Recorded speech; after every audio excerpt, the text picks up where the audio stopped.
Hello નમસ્કાર Gujarat મીડિયમના 12th સ્ટાન્ડર્ડના વિદ્યાર્થીઓ કેમ છો તમે? બહુ લાંબા સમયથી આપણી મુલાકાત થઈ રહી છે આ વિડીયો લેક્ચરના માધ્યમથી, બરાબર.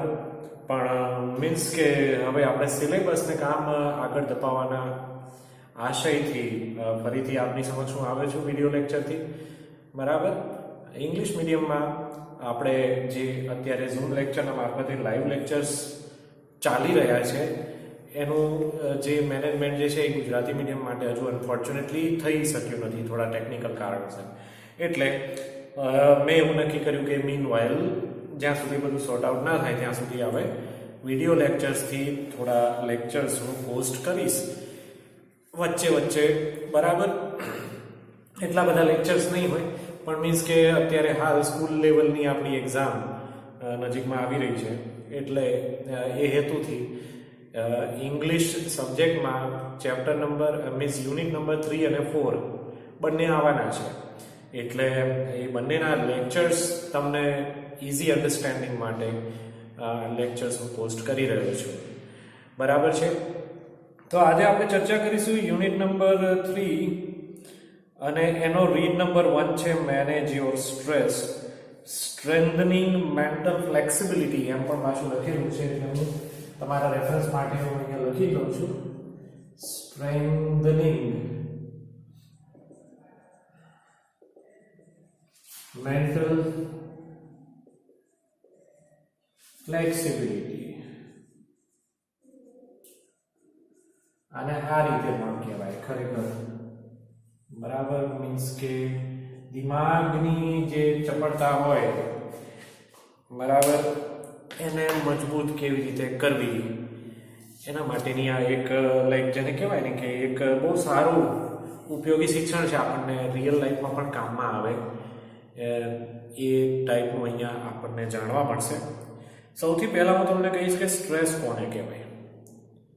તમને ખબર જ હશે આમ તો, પણ જો જસ્ટ ઇન કેસ ખબર ના હોય તો આ સ્ટ્રેસ જે છે ને એ સાયકોલોજીકલી એક ટેકનિકલ ટાઈપની લેંગ્વેજ કહેવાય અને સોફિસ્ટિકેટેડ લેંગ્વેજ કહેવાય. સ્ટ્રેસને આપણે આપણી જનરલ લેંગ્વેજમાં, આપણી ગુજરાતી ભાષામાં આપણે એને દબાણ કહીએ છીએ કે પછી ટેન્શનથી પણ આપણે એને ઓળખીએ છીએ. ટેન્શન જો કે ઇંગ્લિશ શબ્દ છે પણ મીન્સ કે એ પ્રેક્ટિકલ લેંગ્વેજમાં એ શબ્દ આપણે વાપરીએ છીએ. અને ટેન્શન જે છે સાયકોલોજી પ્રમાણે સાયકોલોજીને અનુલક્ષીને હોય છે, એમાં કોઈ ફિઝિકલ વાત આવતી નથી. માનસિક તણાવ આપણે એની ચર્ચા કરવા જઈ રહ્યા છીએ. અને માનસિક તણાવ કોઈ પણ સાયકોલોજીકલ થકાન ફિઝિકલ જે થકાન હોય છે શારીરિક, એના કરતાં વધારે ખતરનાક હોય છે, બરાબર. એટલે એને આરામ આપવો અને મીન્સ કે મગજને ટેન્શન ફ્રી રાખવું ખૂબ જરૂરી છે. અને એ વસ્તુ કેવી રીતે કરી શકાય એની બહુ જ ઇન્ટરેસ્ટિંગ જાણકારી આ લેસનમાં રાઇટરે આપણને આપેલી છે. થોડીક વાતો હું તમને મારા તરફથી પણ કહીશ, જે મને, કારણ કે સાયકોલોજીનો સારો એવો અભ્યાસ મેં પોતે પણ કરેલો છે, બરાબર. એટલે અમુક વાતો એવી પણ છે કે જે હું તમને, જે આ લેસનમાં નથી પણ કદાચ આપણને ગમે તે રીતે કામમાં આવે એ ઉદ્દેશથી એની વાતો હું પણ તમને કરીશ. તો આપણે પહેલાં રીડિંગ કરવાનું ચાલુ કરીએ. પેજ નંબર 27 ઉપર, પેજ નંબર 27 ઉપર તમારો લેસન સ્ટાર્ટ થાય છે. Mind, emotions and body are all closely interlinked and always work together. Means કે આપણું મગજ, આપણી લાગણીઓ અને શરીર એકબીજાની સાથે જોડાયેલા છે અને જોડાઈને જ એકબીજાની સાથે કોમ્બિનેશનથી કામ કરે છે. It helps you distinguish them more clearly if you try to understand them separately. Distinguish કરવું એટલે શું? અલગ પાડવું, બરાબર.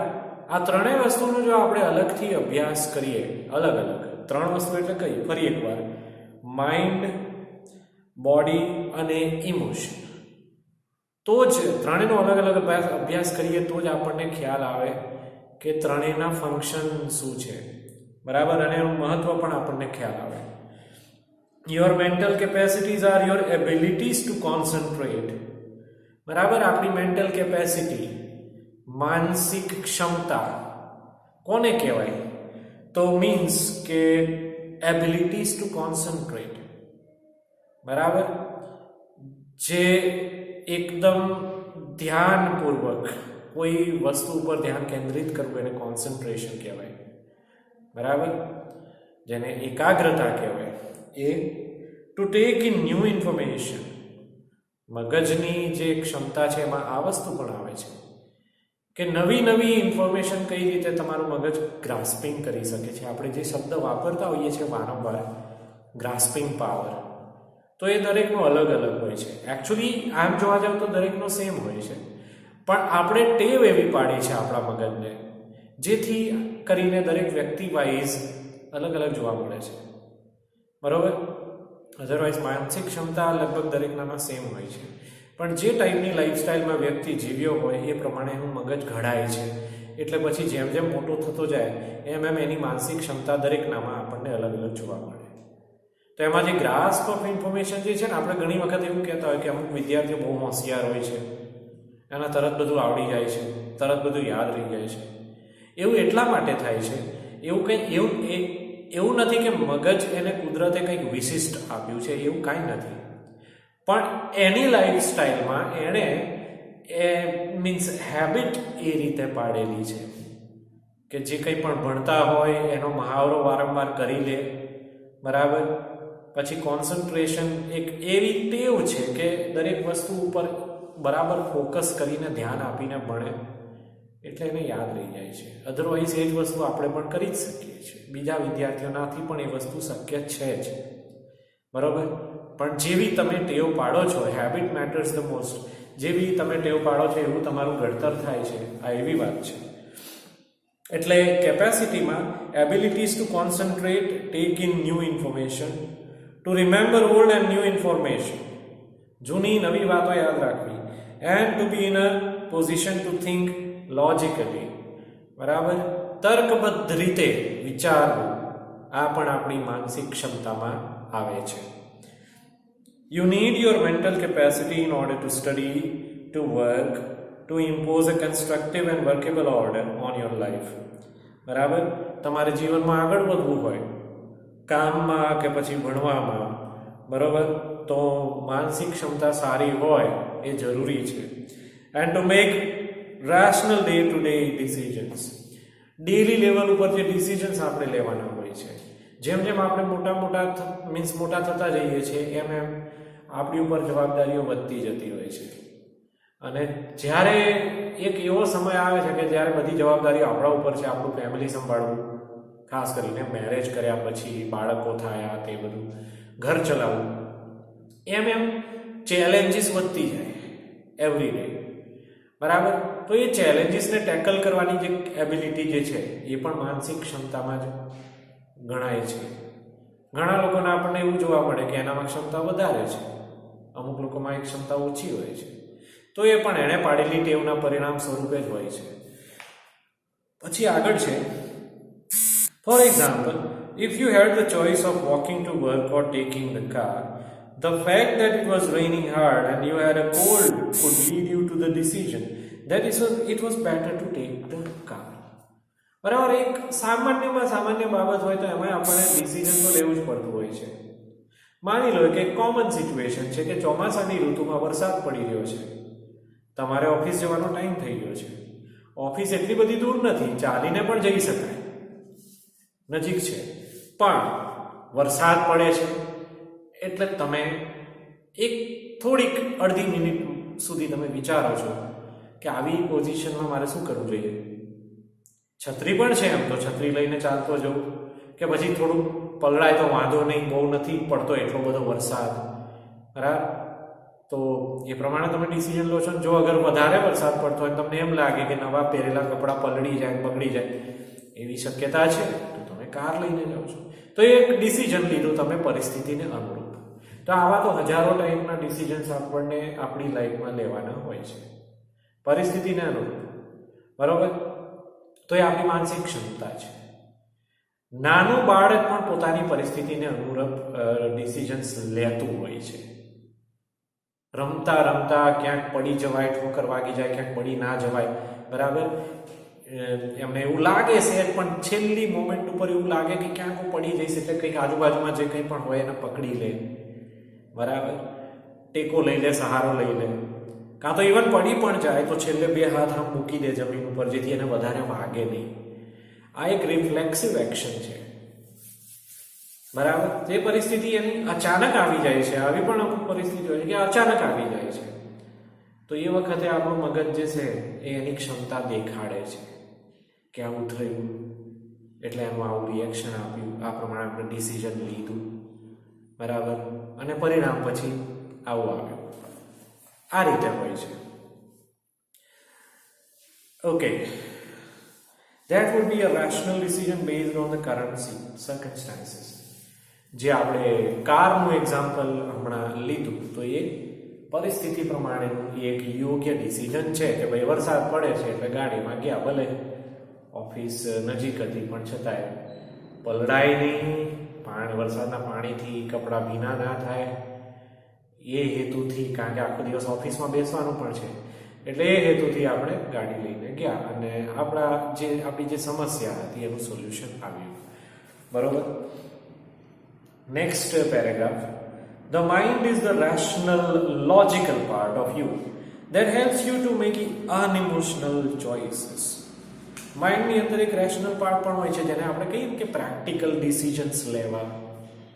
બરાબર, એવી પણ આપણામાં ક્ષમતા હોય છે જેના કારણે આપણે અમુક અનઇમોશનલ ડિસિઝન્સ પણ લઈએ છીએ. એનું એક એક્ઝામ્પલ હું તમને આપીશ કે માની લો કે અત્યાર સુધી તમે તમારા ફેમિલી સાથે જ રહ્યા છો. બરાબર, ફેમિલીમાં રહીને તમે ભણ્યા, સ્કૂલો એટેન્ડ કરી, એટલે એક ઓબ્વિયસલી દરેક વ્યક્તિને પોતાના ફેમિલી સાથેનું અટેચમેન્ટ હોય, દરેકને હોય. પણ એક સમય એવો આવે છે કે જ્યારે તમે તમારું હાયર સ્ટડીઝ ચાલુ થયું, હાઈસ્કૂલ લેવલે તમે પહોંચ્યા કે પછી સ્કૂલ પતાવ્યા પછી કોલેજ લેવલે તમે પહોંચ્યા અને તમારે જવું પડે છે ક્યાંક બહાર ભરવા માટે, કારણ કે એડમિશન બહાર મળે છે. અહીંયા આસપાસમાં કોઈ કોલેજ નથી કે પછી નજીકમાં મેરિટ એટલું થતું નથી એટલે એડમિશન નહીં મળતું, એટલે બહાર તમારે જવાનું આવ્યું. ખરેખર ડિસિઝન લેવું બહુ આકરું છે, પણ તમારું રેશનલ પાર્ટ જે છે માઇન્ડનો એ એવું ડિસિઝન લેશે કે ભાઈ કેરિયર માટે કરવું પડે, આવું ફેમિલીથી થોડા દૂર રહેવું પડે. રજા હશે, વેકેશન હશે, શનિ રવિ હશે, જાહેર તહેવારો હશે ત્યારે આવીશું, ફેમિલીને મળવા માટે આવીશું. પણ જેમ મોટા થઈએ એમ આવા પણ આપણે ડિસિઝન્સ લેવા પડતા હોય છે. એ ટાઈપના ડિસિઝન્સ આપણે લેવા પડતા હોય છે કે જે પહેલા આપણે લીધા નહોતા. તો એને રેશનલ ડિસિઝન કહેવાય, પરિસ્થિતિને અનુરૂપ. બરોબર, પરિસ્થિતિનું જે ડિમાન્ડ આવી ગઈ છે સામે એનું તમે આ રીતે રિએક્શન આપ્યું. The mind is the rational, logical part of you that helps you to make unemotional choices, to store and retrieve information and to order and calculate. આપણું મગજ સતત ચાલતું હોય છે એટલે આપણે ઇન્ફોર્મેશનને ગ્રાસ્પિંગ કરીએ છીએ. અમુક ઇન્ફોર્મેશન આપણે ભૂલી જઈએ છીએ કારણ કે એ જરૂરી નથી, યાદ નથી રાખતા આપણે એને. બરાબર, પછી ગણતરી પણ કરીએ છીએ. ગણતરી કરવી એટલે અનેક પ્રકારની ગણતરીઓ હોય. ખાલી આંકડાઓની ગણતરી કરવી એને જ ગણતરી ના કહેવાય. રિસ્ક મેનેજમેન્ટ કરવું એને પણ ગણતરી કહેવાય. કોઈ ઊંચી દીવાલ ઉપર માનો કે તમે ચડી ગયા હોય તો તમે વિચારશો કે આમાંથી મારે નીચે ઉતરવું હોય તો કેવી રીતે નીચે ઉતરવું, જો હું જમ્પ મારીશ તો મને ઈજા થશે. થોડીક વાર વિચારીને તમે કહો છો કે ના, કદાચ નહીં થાય ઈજા. બરોબર, એટલું બધું ખતરનાક નથી, એટલી બધી આમ મીન્સ ઊંચી દિવાલ નથી, જમ્પ મારી શકાય એમ છે, ખાલી બોડીનો થોડો કંટ્રોલ રાખવો પડશે. આમ કરીને તમે જમ્પ મારી લો છો.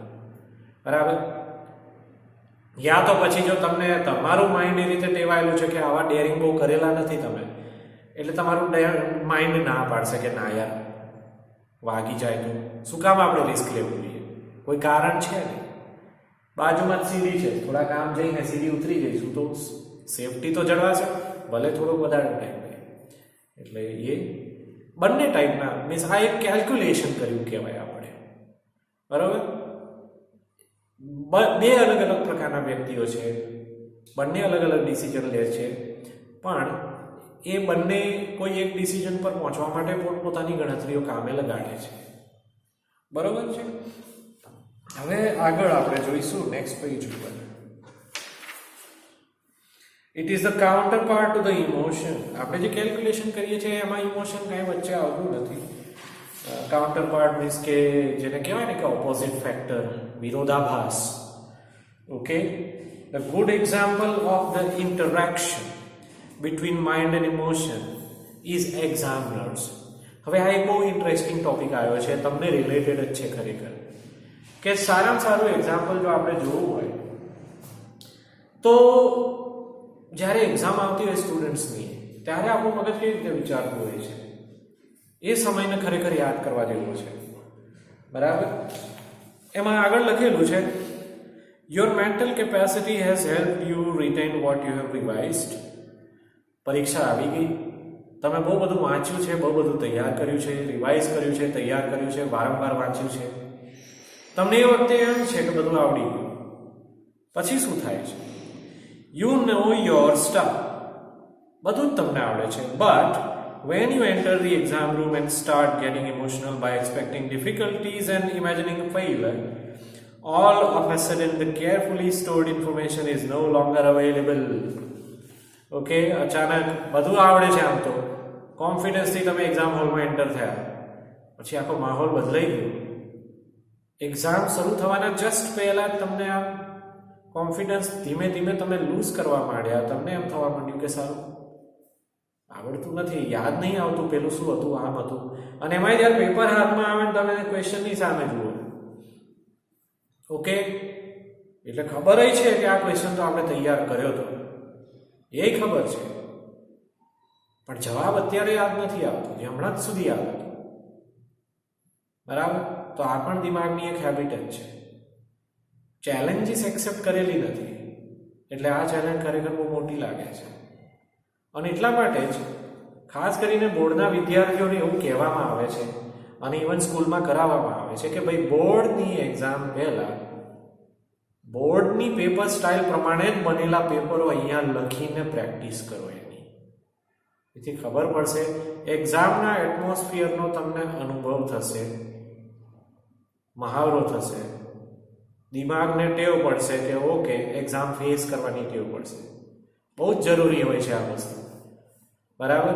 ડાયરેક્ટ તમે એક્ઝામમાં પહોંચી જાઓ, તૈયાર ભલે બધું કર્યું હોય, તમે બધું આવડતું હોય એ પણ ચલો ઠીક છે, પણ પ્રેક્ટિસ નથી, અને એ જ રીતે ડાયરેક્ટ પહોંચી જશો એક્ઝામમાં, તો આવું પરિણામ આવી શકે છે.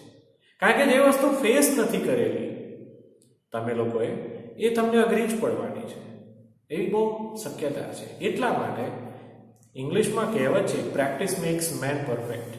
તો એ હેતુથી આપણી પેટર્નમાં અત્યારે તો ચલો ઠીક છે, કોવિડના કારણે આપણી સ્કૂલો બંધ છે, એટલે ઘણું બધું શેડ્યુલ ને બધું બદલાઈ ગયું છે. આ વર્ષે એક્ઝામ પણ હવે આપણી માર્ચની જગ્યાએ મે જૂનમાં લેવાશે એવી કંઈક વાતો ચાલી રહી છે. સ્કૂલમાં તમે લોકો આવતા નથી, બરાબર, એ બધું છે. અત્યારે ગોઠવણી એ ટાઈપની છે, પણ જ્યારે બધું રેગ્યુલર ચાલતું હતું ત્યારે આપણી ગોઠવણી એવી હતી કે માર્ચમાં જ્યારે બોર્ડની એક્ઝામ હોય તો જાન્યુઆરી મીન્સ કે ડિસેમ્બર કે પછી મોડું જાન્યુઆરીમાં કોર્સ પતાવી દેવાનો.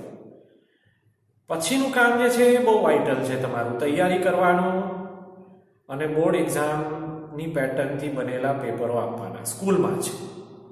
બોર્ડની એક્ઝામની તો હજુ વાર છે, પણ સ્કૂલમાં પ્રેક્ટિસ રાઉન્ડ્સ. આપણી સ્કૂલની વાત કરીએ, રેડિયન્ટ સ્કૂલ ઓફ સાયન્સની, તો આપણે 5 રાઉન્ડ એવા લેતા હોઈએ છીએ. એમાંથી 3 રાઉન્ડ સ્કૂલમાં બેસાડીને આપણે લખાઈએ છીએ, અને 2 સેટ પેપરના દરેક સબ્જેક્ટના આપણે સ્ટુડન્ટને હાથમાં આપીએ છીએ, જેથી ઘરે એ લોકો પ્રેક્ટિસ કરી શકે.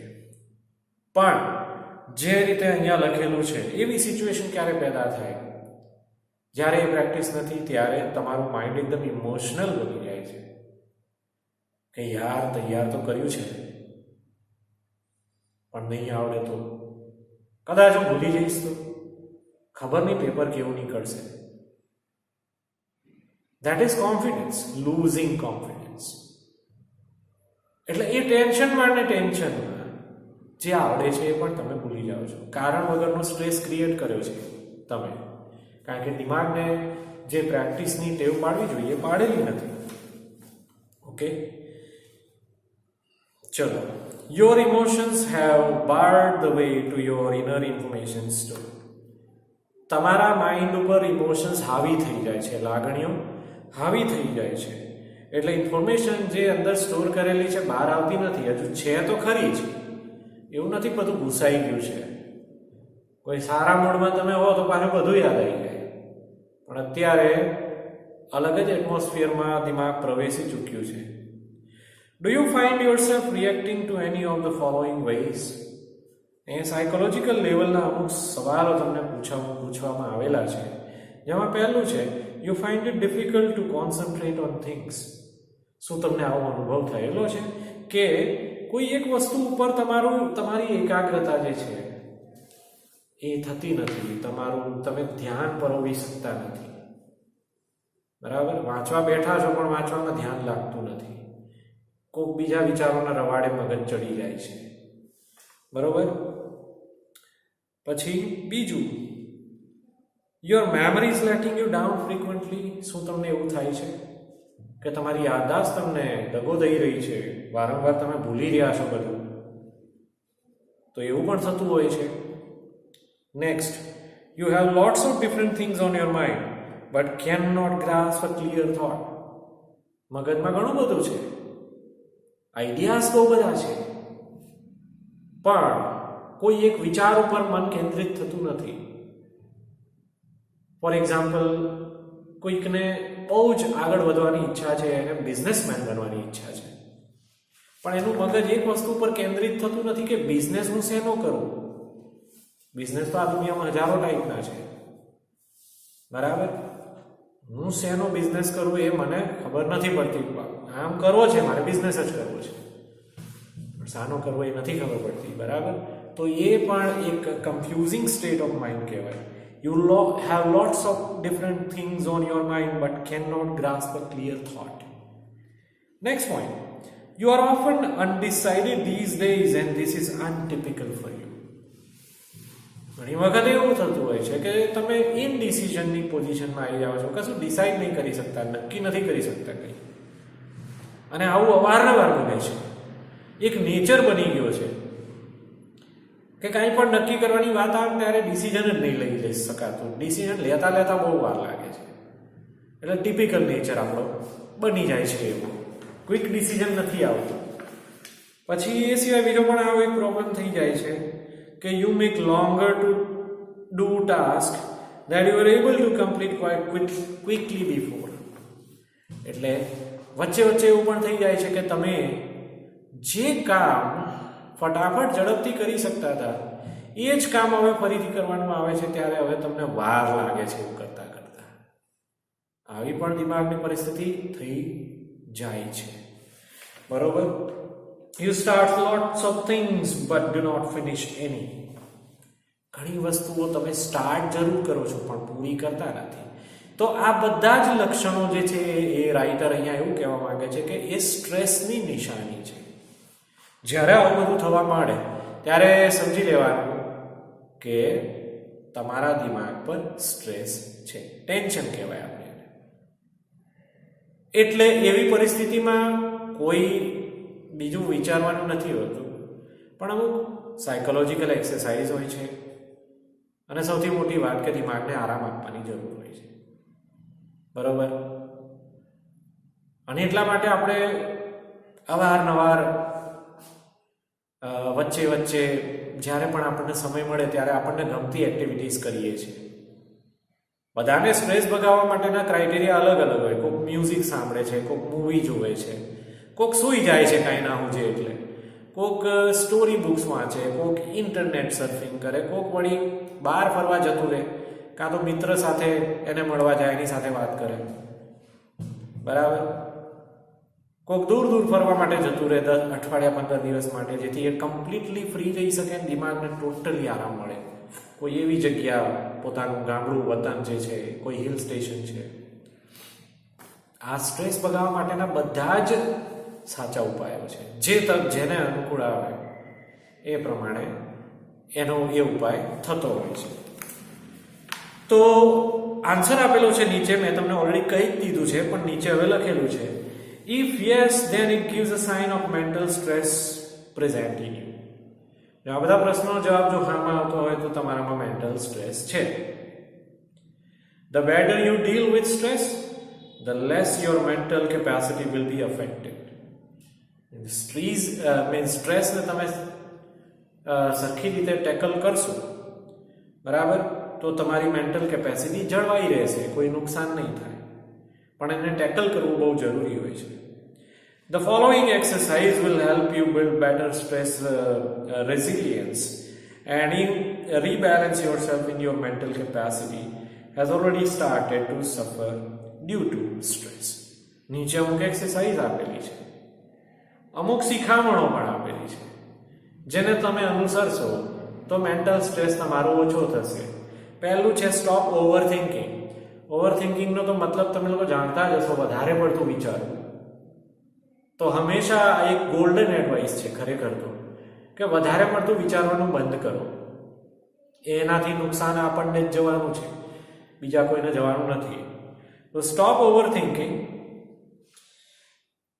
બરાબર, એમાં લખેલું છે when tasks and pressure starts building up, the mind can sometimes go into overthinking and you come to the thought. જ્યારે બહુ બધા કામ વધી જાય ત્યારે આપણે ઓવરથિંકિંગ કરવા માંડીએ છીએ અને આપણે આવું વિચારીએ છીએ, I wish there was a switch in my head that I could flick and turn off all the thoughts going around in my mind. Okay, એટલા બધા વિચારે ચડી જાય છે મગજ, કારણ કે બહુ બધા કામ ભેગા થયા છે, એક પણ કામ પૂરું થતું નથી, દિમાગ આખું ચક્રાવે ચડી જાય છે. હારી થાકીને આપણે એવું વિચારીએ છીએ કે યાર એટલું મગજ ઘૂમી ગયું છે કે કાશ ભગવાને મગજમાં એક સ્વિચ મૂકી દીધી હોત ને ખાલી, કે એને હું પાડું એટલે બધા વિચારો બંધ થઈ જાય, મગજ એકદમ શાંત થઈ જાય, તો કેટલું સારું જો એવું હોત તો. પણ ખરેખર એવું નથી હોતું, કારણ કે આપણું મગજ જે છે એ કોઈ મશીન નથી.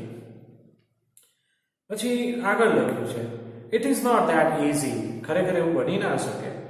There is a technique to help yourself during the problem of overthinking. Overthinking ને સ્ટોપ કરવું એ ઇઝી નથી, પણ ટેકનિક છે આપણી પાસે. એ ટેકનિક તમે એડોપ્ટ કરશો તો તમારું મગજ ઓવરથિંકિંગ કરવાનું બંધ કરી દેશે. હવે આમાં શું લખ્યું છે એ વાંચીએ એની પહેલા હું તમને એક વસ્તુ કહી દઉં, કારણ કે એ વસ્તુ મારા પણ ધ્યાનમાં આવેલી છે, મેં પણ બીજે ક્યાંક વાંચેલી છે, એટલે હું તમારી સાથે શેર કરીશ. કે જ્યારે મગજ બહુ જ ઓવરથિંકિંગ કરતું હોય, બરાબર, અને તમને એમ હોય કે યાર આ સ્ટ્રેસમાં હું કેવી રીતે બહાર નીકળું, તો તમે એ જગ્યાને બદલી નાખો. જે જગ્યાએ તમે હો, તમારા ઘરમાં, તમારા ઘરના જે કોઈ રૂમમાં, જગ્યાને બદલી નાખો, બરાબર. કમ સે કમ 50-100 મીટરથી દૂર જતા રહો. ટેરેસ ઉપર જતા રહો, કે બહાર કોઈક નજીકના ગાર્ડનમાં જતા રહો, કે ખુલ્લા મેદાનમાં જતા રહો, કે બહાર તમે મીન્સ કોઈ પણ જ્યાં એકાંતવાળી જગ્યા હોય, બહુ પબ્લિક ના હોય, શાંત ખુલ્લા એટમોસ્ફિયરમાં ઉભા રહો. બીજી એક્ટિવિટી ઉપર ધ્યાન વાળો. ગુસ્સા માટે પણ આ જ વસ્તુ કહેવામાં આવે છે. જ્યારે તમને બહુ જ ગુસ્સો આવે ને ત્યારે રિએક્શન ના આપો, સહેજ પણ ખાલી સ્થળ છોડી દો, જબરજસ્ત પરિવર્તન આવશે, એનાથી જબરજસ્ત રિઝલ્ટ પણ મળશે. સ્ટ્રેસનું પણ આવું છે, બરાબર. તમારે સ્થળ બદલી નાખવાનું છે, થોડેક દૂર જતા રહો. સ્ટ્રેસ આપોઆપ ભલે દૂર નહીં થઈ જાય, ઓછો થઈ જશે, બરોબર. તો અહીંયા તો એક્સરસાઇઝ આપેલી છે કે ઓવર થિંકિંગ કેવી રીતે સ્ટોપ કરવું.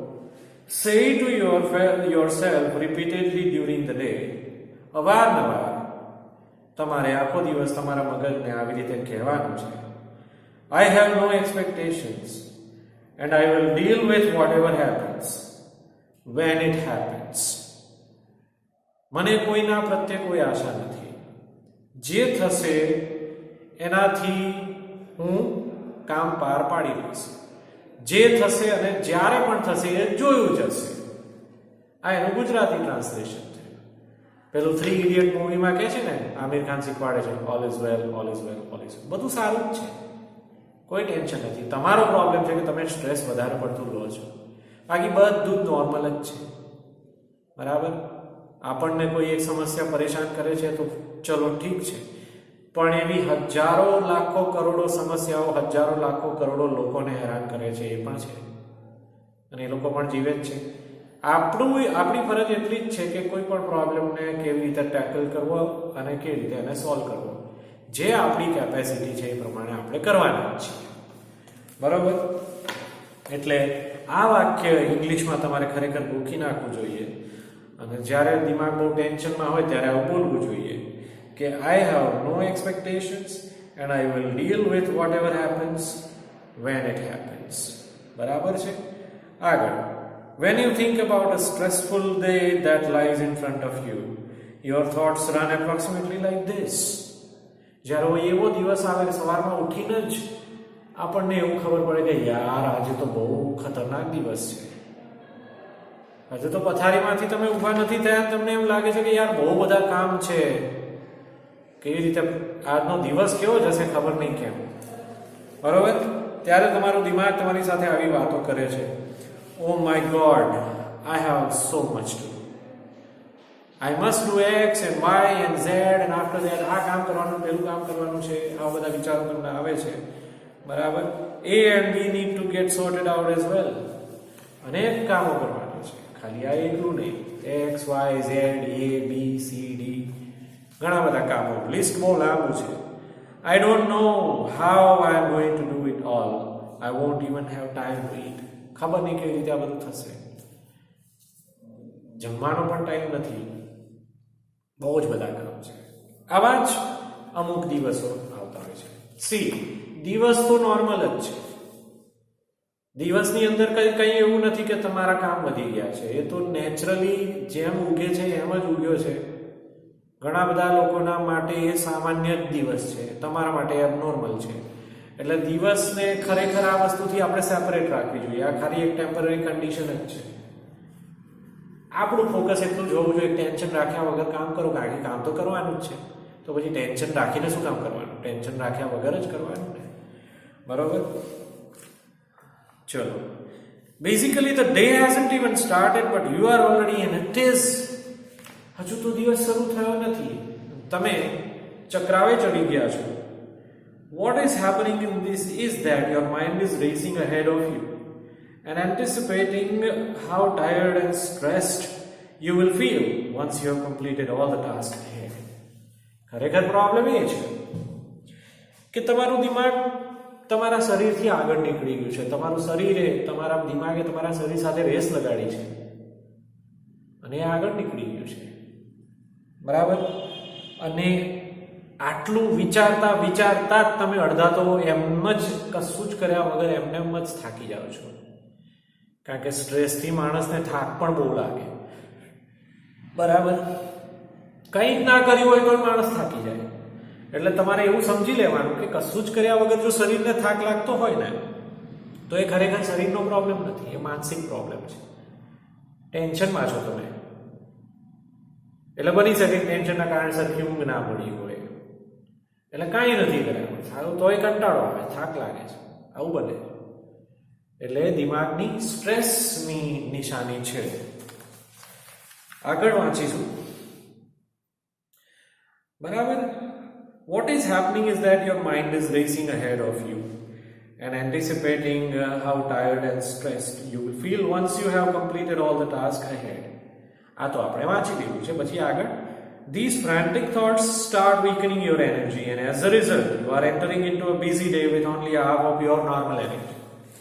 મેં તમને કીધું એ પ્રમાણે કે અડધા તો તમે આમાં જ થાકી જાઓ છો. એટલે તમે જે કામ કરવાનું સ્ટાર્ટ કરો છો ત્યારે તમારી પાસે 50% જ એનર્જી બચી છે.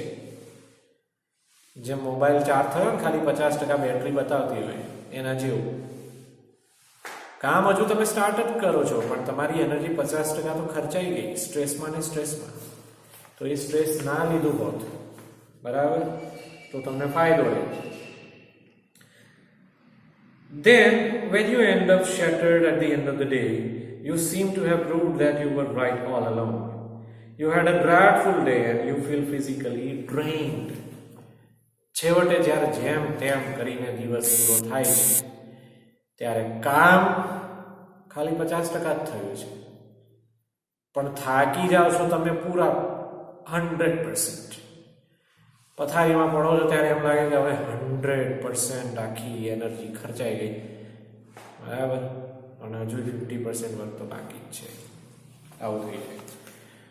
In order to have the maximum energy available in the start of the busy day, use I have no expectation and I will deal with whatever happens when it happens as a form of mantra. આગળ જે આપણે વાક્ય વાંચ્યું હમણાં, બરોબર, એને મંત્ર તરીકે ઉપયોગ કરવાનો. ફરીથી એ વાક્ય હું વાંચું છું, અહીંયા ફરીથી લખેલું છે એટલા માટે. I have no expectation and I will deal with whatever happens when it happens. આ એક મંત્ર છે. મનમાં ને મનમાં બોલો, ટેન્શન ઓછું થઈ જશે. ઓકે, પછી આગળ લખ્યું છે, you will notice how your body starts relaxing at the thought of no expectation. જેવું તમારા મગજમાંથી આ એક શબ્દનો ટકોરો પડે છે, નો એક્સપેક્ટેશન, તરત જ તમને ફીલ થશે કે બોડી એકદમ રિલેક્સ થઈ રહ્યું છે. કારણ કે નો એક્સપેક્ટેશનનો મતલબ શું થાય? અપેક્ષા કોઈની પાસે નહીં રાખવાની, આપણે જ આપણું કામ પૂરું કરવાનું છે. બરાબર? જો બહુ કામ વધી જતું હોય, અમુક લોકોને એવી ટેવ હોય છે કે પોતાનું કામ એ બીજાને સોંપે. એનો મતલબ શું થયો? એણે બીજા ઉપર અપેક્ષા રાખવાનું ચાલુ કરી દીધું, પણ એ બીજો ના પાડશે એટલે ત્રીજા પાસે જશે, ત્રીજો ના પાડશે એટલે ચોથાની પાસે જશે. એમ કરીને જ એ દિવસ આખો બગાડશે અને છેવટે કામ કશું નહીં થયું હોય ત્યારે એનું સ્ટ્રેસ જે પહેલા હતા એના કરતાં ડબલ થઈ જશે. એટલે રાઇટર અહીંયા એવું કહે છે કે કોઈ એક્સપેક્ટેશન રાખવાની નહીં, જાતે જ કરવાનું કામ. તો એ કામ ઓછું તો થશે, ધીમે ધીમે પૂરું થઈ જશે. ઓકે, એટલે નો એક્સપેક્ટેશન તમે જેવું બોલશો એમ દિમાગ તમારું એકદમ, બોડી જે છે તમારું એકદમ રિલેક્સ થઈ જશે. This relaxation tells you that you have just stopped yourself from wasting valuable energy. Okay, આ રિલેક્સેશન થી તમને એવું ફીલ થશે કે ચાલો, જે બહુ જ કિંમતી એનર્જી મારું બોડી વેસ્ટ કરી રહ્યું હતું એને મેં બચાવી લીધી. એ એનર્જીને હું કામ કરવા માટે વાપરીશ. You will feel calmer mentally and emotionally as a consequence. પરિણામ સ્વરૂપ તમને શાંતિ મળશે એકદમ, બરાબર, અને મીન્સ મેન્ટલી, શારીરિક રીતે, મીન્સ માનસિક રીતે, અને ઇમોશનલી પણ તમને શાંતિ મળશે. પછી આવે છે વાત સેલ્ફ હિપ્નોસિસ. ઓકે, સેલ્ફ હિપ્નોસિસ એ શું છે હવે જોઈશું. You can use this self hypnosis state to relieve mental stress. બરાબર, આ એક્સરસાઇઝને સેલ્ફ હિપ્નોસિસ કહેવાય છે.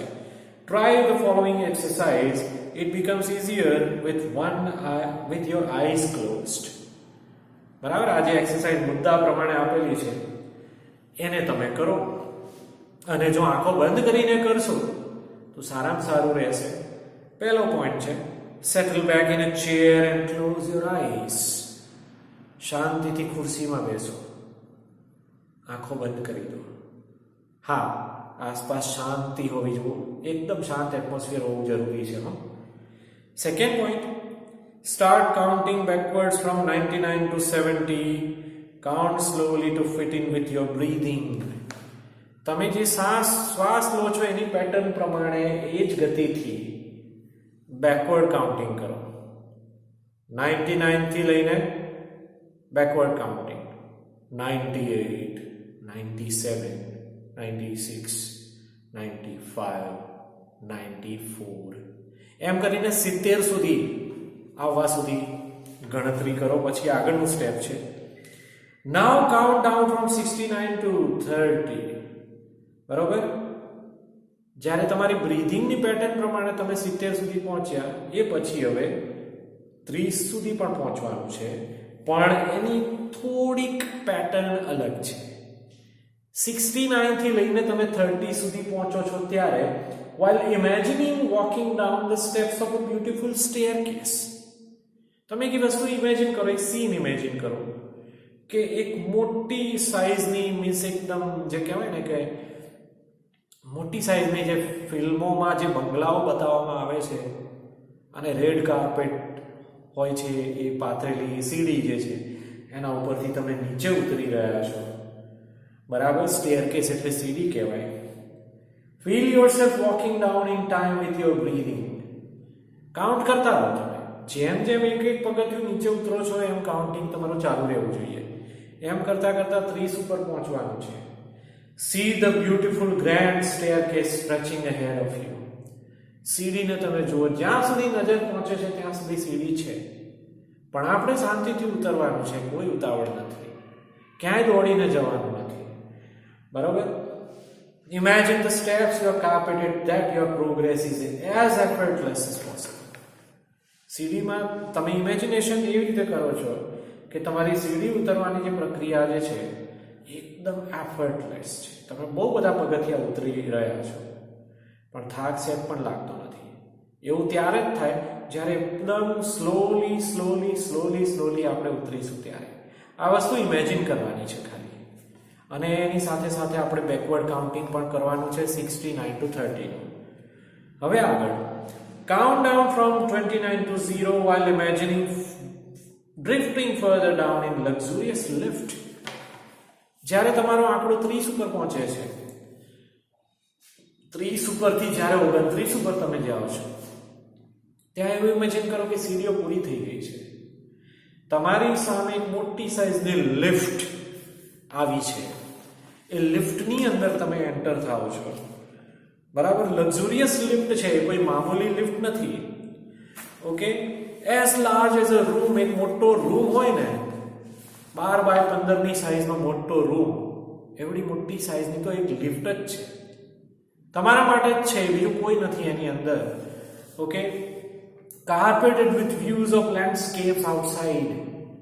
એની અંદર બહારથી તમે નજર કરો છો તો કુદરતી દ્રશ્યો દેખાય છે, લેન્ડસ્કેપ એકદમ હરિયાળી, નદી પર્વત જે છે, જંગલો છે, ઝરણાઓ છે, પક્ષીઓ છે, આકાશ છે, આવું બધું દેખાય છે. Watch the decreasing numbers along with your breathing. તમે શ્વાસ જેમ લો છો એ પ્રમાણે એ રિધમમાં તમારે નંબર્સ પણ કાઉન્ટિંગ કરવાના છે. As you arrive at 0 the lift doors open. જેવું 0 ઉપર તમે પહોંચો છો, લિફ્ટનો દરવાજો ખુલે છે, and you enter a room that is furnished just as you would like it.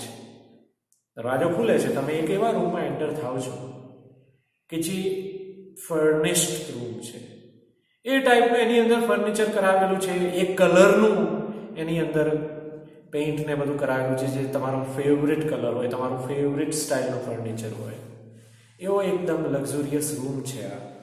બરોબર? It was all your favourite things in it. તમને જોઈએ છે, તમને જે વસ્તુઓ, તમારી ફેવરિટ વસ્તુઓ એની અંદર રાખેલી છે, તમને જે ગમતું હોય. બરોબર? And it is totally private. Find a comfortable chair in your room and settle back in it. રૂમમાં એક ચેર પડેલી છે, ત્યાં જાઓ, પહોંચી જાઓ અને બેસી જાઓ. Remain there in your imagination until you feel rested and refreshed. Then open your eyes again. ત્યાં આમ ઇમેજિન કર્યું છે તમે કે આ રીતે બેસી ગયા, તમે લિટરલી એ વસ્તુને જ્યાં સુધી ફીલ કરો છો, જ્યાં સુધી તમારા બોડીમાં અને માઇન્ડમાં એકદમ રિલેક્સ ના લાગે ત્યાં સુધી આંખો બંધ જ રાખો. જ્યારે તમને રિલેક્સ ફીલ થાય ત્યારે આંખો ખોલી નાખવાની છે. ઓકે, તો આ એક્સરસાઇઝ બહુ સરસ મજાની એક્સરસાઇઝ છે. બીજી એક્સરસાઇઝ આવે છે ધ સ્ક્રીન એક્સરસાઇઝ. હવે એને જોઈ લઈએ. When emotions have taken you over, it becomes nearly impossible to think clearly. જ્યારે લાગણીઓ હાવી થઈ જાય દિમાગ ઉપર, ત્યારે આપણે ક્લિયરલી વિચારી શકતા નથી. Okay, then it becomes very easy to make unwise decision or agree to something which is not to your advantage. એટલે આપણે એવા ખોટા ડિસિઝનો લઈ લઈએ છીએ કે જે અનવાઇઝ ડિસિઝન કહેવાય, જેનાથી આપણને નુકસાન જ થવાનું છે, લાભ કોઈ થવાનો નથી. Okay, the screen exercise shows you how to step back and emotionally detach yourself from your current situation so that you can see more clearly what is going on. Screen exercise એવી exercise છે કે તમારી જે present situation જે છે, અત્યારની હાલની અવસ્થા, એમાંથી તમને અલગ કરી દે છે થોડાક સમય માટે, જેથી તમે ફ્રેશ થઈ જશો અને એટલીસ્ટ સાચું ડિસિઝન લેવાની ક્ષમતા તમારી પાછી આવી જશે. એના પોઈન્ટ્સ. ઓકે, પહેલા એક પેરેગ્રાફ લખેલો છે. Taking an outsider's point of view and imagining another person in your situation will put a new perspective on your stress problem so that you can evaluate more calmly what needs to be done. હવે આ screen એક્સરસાઇઝમાં કેવું છે કે outsider point of view આપણે લેવાનું છે. Means કે તમે જે સમસ્યાથી ઘેરાયેલા છો એ સમસ્યા કોક બીજાને હોત તો એ શું કરત, આવું આપણે ધારવાનું છે અને આપણી જાતને આ સિચ્યુએશનથી અલગ કરી દેવાની છે થોડીક વાર માટે. અને આપણે એવું ઇમેજિનેશન કરવાનું છે કે મારી સમસ્યા છે જ નહીં, આ કોક બીજાને છે આ પ્રોબ્લેમ, તો એ શું કરશે. બરોબર. અને પોઈન્ટ વાઇઝ આપેલું છે. With your eyes closed, think about the situation that is currently causing you stress. આંખો બંધ કરો અને જે પરિસ્થિતિના કારણે તમને સ્ટ્રેસ પહોંચી રહ્યો છે, બરાબર, એ પરિસ્થિતિ વિશે વિચારો કે આ બધું થઈ રહ્યું છે શેના કારણે. એ કારણ શોધવાની કોશિશ કરો. બહુ અગત્યની વસ્તુ છે. જ્યારે એ વસ્તુ પ્રોબ્લેમનું કારણ તમને મળી જશે ને ત્યારે એટલીસ્ટ ભલે એ વખતે પ્રોબ્લેમ પણ ભવિષ્યમાં એવો પ્રોબ્લેમ નહીં થાય. એટલે કારણ જાણવું બહુ અગત્યનું હોય છે. બીજો પોઈન્ટ છે, imagine projecting the situation onto a screen in your mind as if you were a film you were watching. બરાબર. મેં તમને હમણાં કીધું એ પ્રમાણે પરિસ્થિતિથી તમારી જાતને તમે અલગ કરી દો અને તમારી જે સમસ્યાઓ જે છે એને પ્રોજેક્ટરની જેમ સ્ક્રીન ઉપર જુઓ. તમે ખાલી પ્રેક્ષક છો, બહારથી જોઈ રહ્યા છો, એ રીતે ધારવાનું છે. Include only what has really happened, not what you are afraid might happen. બીજું કે આ પ્રોબ્લેમ બહુ અગત્યનો પોઈન્ટ છે કે જે સમસ્યાઓ તમે પ્રોજેક્ટર તરીકે સ્ક્રીન ઉપર જુઓ છો એ જે બની ગયું છે એને જ તમે જુઓ. ઘણી વખતે આપણે એવું ઇમેજિન કરતા હોઈએ છીએ કે યાર આવું થશે, હવે એ તો થયું નથી. જે નથી થયું હજુ સુધી એવા વિચારો, ભવિષ્યના એવા વિચારો કરીને આપણે એને સ્ક્રીન ઉપર પ્રોજેક્શન નથી આપવાનું. હાલ જે ખરેખર જે થઈ ચૂકી છે સમસ્યાઓ આપણી લાઈફમાં, એ જ સમસ્યાઓને આપણે, એટલે એનાથી આપણને એ ખબર પડશે કે અમુક બાબતો એવી છે કે જેના વિશે હું નકામું ટેન્શન કરું છું કારણ કે તો થયું જ નથી, તો મારે પહેલાથી એના વિશે વિચારવાની શું જરૂર. બરાબર. થશે ત્યારે જોયું જશે.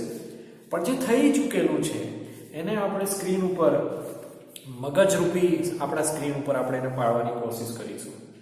Replace yourself in the film with someone else in the same gender. આ સમસ્યાઓ મારી નથી, બીજા કોકની છે. બરાબર. એટલે એવા કોક બીજા કોક વ્યક્તિનું અનુમાન કરો સ્ક્રીન ઉપર. બરાબર. કોઈ પણ એ મીન્સ કે સેમ જેન્ડરનો હોવો જોઈએ. જો લાઈક છોકરો હોય તો એ છોકરાનું પાત્ર એને વિચારવાનું છે, છોકરી હોય તો એને એનું પાત્ર વિચારવાનું છે. એ બહુ અગત્યનું છે. બરાબર. પછી next, watch the film as an outside observe. આ વસ્તુને હવે ફિલ્મ તરીકે તમે જુઓ, જાણે કોઈ મૂવી જોઈ રહ્યા છો ને એવી રીતે. How do you feel about what is going on in the film. તમને કેવું લાગે છે એ ખાલી અનુભવ કરો. What advice would you give to the person who is replacing you on a screen. તમે અત્યારે આઉટસાઇડર છો અને જોઈ રહ્યા છો કે કોઈકને આટલી બધી સમસ્યાઓ નડી રહી છે, તો આવી પરિસ્થિતિમાં કોઈક વ્યક્તિ હોય તો હું એને શું સલાહ આપીશ એવું વિચારો. આપણે લિટરલી આમ જ વિચારવાનું છે કે આ સમસ્યા મારી છે જ નહીં. કોકને આવી સમસ્યા હોય તો હું એને શું સલાહ આપું, તો તરત તમને સોલ્યુશન મળી જશે. સોલ્યુશન મળી જશે તો સ્ટ્રેસ પણ જતો રહેશે. ઓકે, જો હું કોઈને આવી સલાહ આપી શકતો હોય તો પછી એ જ વસ્તુ હવે મારે ફોલો કરવાની છે. બરાબર.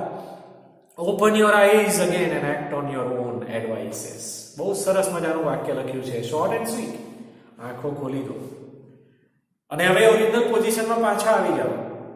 તમે જે એડવાઇસ લોકો મીન્સ પેલા કાલ્પનિક પાત્રને આપી હતી એની ઉપર હવે પોતે એક્ટ કરો, કારણ કે એકચ્યુઅલી સમસ્યા આપણી જ છે. બરાબર.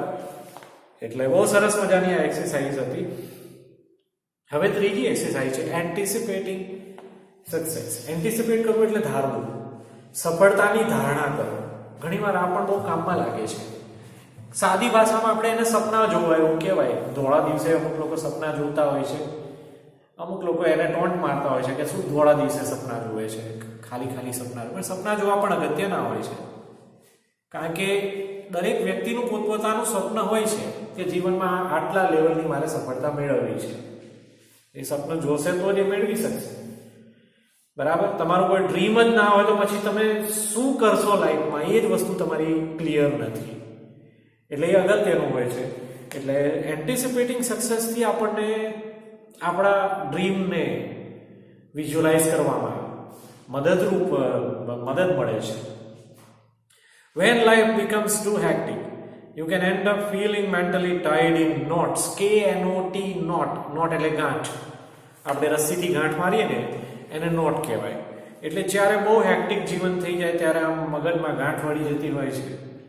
કાંઈ ડિસિઝન લેવાતું નથી, શું કરવું શું નહીં કરવું. Nothing seems easy and positive. કંઈ જ બરાબર ચાલતું નથી. Pessimism sets in and we cannot see a way out of current problems. Pessimism નો મતલબ થાય નિરાશાવાદ. ઓકે, ઓપ્ટિમિઝમ અને પેસિમિઝમ આ બંને ઓપોઝિટ વર્ડ્સ છે. ઓપ્ટિમિઝમ એટલે આશાવાદ. ગમે તેવી ખરાબ પરિસ્થિતિમાં પણ જે પોઝિટિવ એટીટ્યુડ વાળો માણસ હોય ને આમ હસતો જ હોય, સારું જ વિચારતો હોય કે જે હોય ચલો સારું થશે, જોયું જશે, બહુ ટેન્શન નહીં લેવાનું, એને ઓપ્ટિમિઝમ કહેવાય. પેસિમિઝમ એટલે શું? નાની નાની વાતમાં ટેન્શન કરી નાખે માણસ. નકારાત્મક એટીટ્યુડ હોય, નિરાશાવાદી હોય કે યાર આ તો ઠીક છે, હું એન્જિનિયરિંગમાં ભણું છું, એડમિશન તો લઈ લીધું એટલે પણ ફેલ થઈશ તો, મને નહીં ફાવે તો, નવી જગ્યાએ મને નહીં ફાવે તો. હવે આવું કાંઈ થયું જ નથી અત્યાર સુધી. પણ પેલો માણસ એટલો બધો નિરાશાવાદી છે કે પહેલાથી જ વિચારી લે છે અને નેગેટિવ જ વિચારે છે. પોઝિટિવ તો વિચારતો જ નથી. પોઝિટિવ હોય તો એ વ્યક્તિ આવું વિચારે કે નવી જગ્યા મજા આવશે, નવી કોલેજ લાઈફ, એન્જિનિયરિંગનો કોર્સ ઇન્ટરેસ્ટિંગ, બરાબર, મજા આવશે, આમ કંઈક નવું થવા જઈ રહ્યું છે. આને આશાવાદ કહેવાય, આને ઓપ્ટિમિઝમ કહેવાય. એટલે એક જ પરિસ્થિતિ પણ બે અલગ અલગ પ્રકારના વ્યક્તિઓ બે અલગ અલગ રીતે એને વિચારે છે. બરોબર? એટલે જ્યારે લાઈફમાં મીન્સ આપણે બહુ હેક્ટિક થઈ જતું હોય ત્યારે માણસ ઘણીવાર નકારાત્મક રીતે વિચારતો હોય છે. We can open a source of optimism with the technique of anticipating success. સફળતા વિશે અનુમાન કરીને આપણે હકારાત્મક એટીટ્યુડ આપણો ઓપન કરી શકીએ છીએ. પહેલો પોઈન્ટ છે settle back in a chair and close your eyes. ફરી પાછા ચેરમાં બેસો, આંખો બંધ કરો. Second, experience with all your senses that it feels like to have achieved something and enjoy the resulting feelings of relief and elation. તમે imagine કરો કે લાઈફમાં તમે બહુ મોટા માણસ બની ગયા છો, મુકેશ અંબાણી જેવા, બહુ જબરજસ્ત સફળતા મળી છે, મારી પોતાની લિમોઝિન કાર છે, સૂટ બૂટ, કાર બાર, મોટો બંગલો, કરોડો રૂપિયાનો, ઘરમાં નોકર ચાકર બધી આવી. તમને જેવી ગમે એવી સફળતા. હો, પાછું એવું જરૂરી નથી કે સફળતા એટલે આને જ સફળતા કહેવાય. અમુક લોકોનું ડ્રીમ એવું હોય કે ભલે મારી પાસે બહુ પૈસો ના હોય પણ હું જ્યાં રહીશ ને એકદમ સાવ નાનું અમથું મકાન હશે પણ ત્યાં ચારો તરફ શાંતિ હશે, બરાબર, ફાર્મ હાઉસ ટાઈપનું મકાન હશે, ખેતરોની વચ્ચે હશે, મારું ખુદનું નાનું ખેતર હશે, એની વચ્ચે મકાન હશે, શાંતિથી હું જીવીશ. તો એને ઇમેજિન કરી શકાય, એ પણ સફળતા જ છે. વધારે પૈસો હોવો એ સફળતાનો માપદંડ નથી, બરાબર. એટલે આ તો હું તમને એક એક્ઝામ્પલ આપું છું કે તમને જે જોઈએ છે એ ટાઈપની સફળતાનું અનુમાન કરો તમે, અને એવું માની લેવાનું છે કે હું એ લેવલ ઉપર પહોંચી ગયો છું જ્યાં હું પહોંચવા માંગુ છું. ત્યારે કેવો અનુભવ થાય છે? Being on the positive feelings and bring them back with you into here and now. Hang on to the positive. આ બધી પોઝિટિવ ફિલિંગ્સ આપણે મીન્સ આપણા મગજમાં ક્રિએટ થશે. એટલે એને આ સપનું જોવાનું જે છે થોડોક સમય સુધી ચાલુ રાખો, બરાબર. પછી બસ એવો એક સીન ઇમેજિન કરીને ઓપન યોર આઈઝ, આંખો ખોલી નાખો.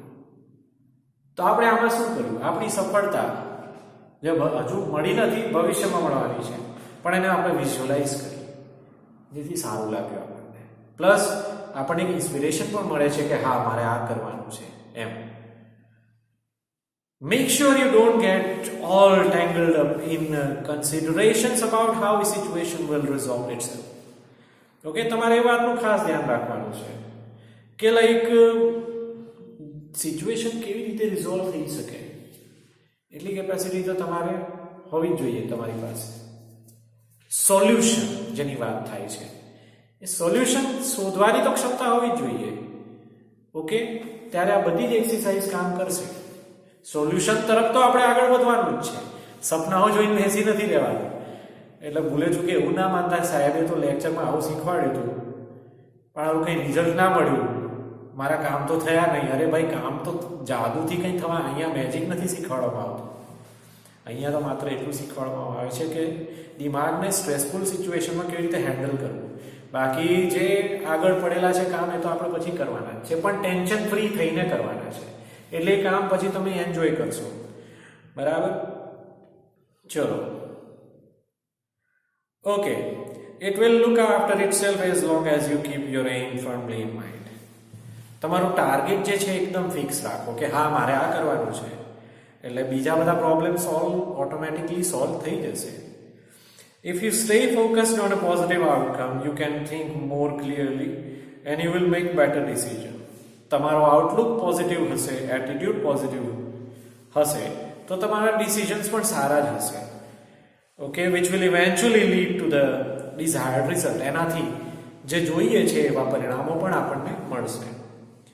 If there could be a number of different positive outcomes, then simply concentrate on visualizing one version today and another version tomorrow. જો લાઈફમાં તમારે વધારે પોઝિટિવ બનવું હોય તો આ બધી જુદી જુદી એક્સરસાઇઝ તમારે દરરોજ વારાફરતી ટ્રાય કરવી જોઈએ. બધી એક્સરસાઇઝને એક જ દિવસે ટ્રાય કરવાની કોઈ જરૂર નથી. વારંવાર જો આવી ચેલેન્જિંગ સિચ્યુએશનનો સામનો કરવાનો આવતો હોય, બરાબર, તો આ વિઝ્યુલાઇઝેશન વારાફરતી તમે દરરોજ કરી શકો. સ્ટ્રેસ એટલીસ્ટ ઓછું રહેશે તમારા દિમાગમાં. This is not an exercise in correctly predicting the future, but rather a way of clearing negative thoughts from mind and focusing on a positive state. છેલ્લે બહુ ઇમ્પોર્ટન્ટ વાત કરેલી છે કે આ એક્સરસાઇઝ જે છે એનાથી ભવિષ્યમાં શું થશે એ નક્કી કરવા માટેની એક્સરસાઇઝ નથી. જે કામ કરવાનું છે તો આપણે કરવાનું જ છે. હું ફરી એક વખત કહું છું તમને, બરાબર, પણ આપણી મેન્ટલ કન્ડિશનને બેટર પોઝિશનમાં લાવીને હવે આપણે કામ કરીશું. એ ઉદ્દેશ છે આ બધી સાયકોલોજીકલ એક્સરસાઇઝનો. તો અહીંયા આપણો ફર્સ્ટ રીડ પૂરો થાય છે. સેકન્ડ રીડ જે છે તમારે જાતે વાંચવો પડશે, કારણ કે એની અંદર ખાલી સ્ટ્રેસ કંટ્રોલ એક્સરસાઇઝ જ આપેલી છે. હવે તમારે મુદ્દા પ્રમાણે સમજવાનું છે કે સ્ટ્રેસ મેનેજ કરવા માટે સ્ટ્રેસ કંટ્રોલ એક્સરસાઇઝ કેવી રીતે કરાય એના સ્ટેપ્સ જ આપેલા છે. ઓકે, એટલે આપણો મેઇન લેસન તો જે છે એ આ છે, એ પતી ગયો. એટલે એના પછીની જે ટેક્સ્ચ્યુઅલ એક્સરસાઇઝ છે એ મહેરબાની કરીને ફેર નોટબુક ઇંગ્લિશની જે હોય એમાં તમે કરજો, ખાસ કરીને ક્વેશ્ચન આન્સર્સ. બરોબર?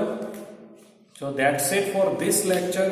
હવે આવતા લેક્ચરમાં હું તમને યુનિટ નંબર 4 ધી એડજસ્ટમેન્ટ, એક સરસ મજાની સ્ટોરી છે, એના વિશે હવે આપણે ચર્ચા કરીશું. Okay, thank you for your time. Have a good day. By.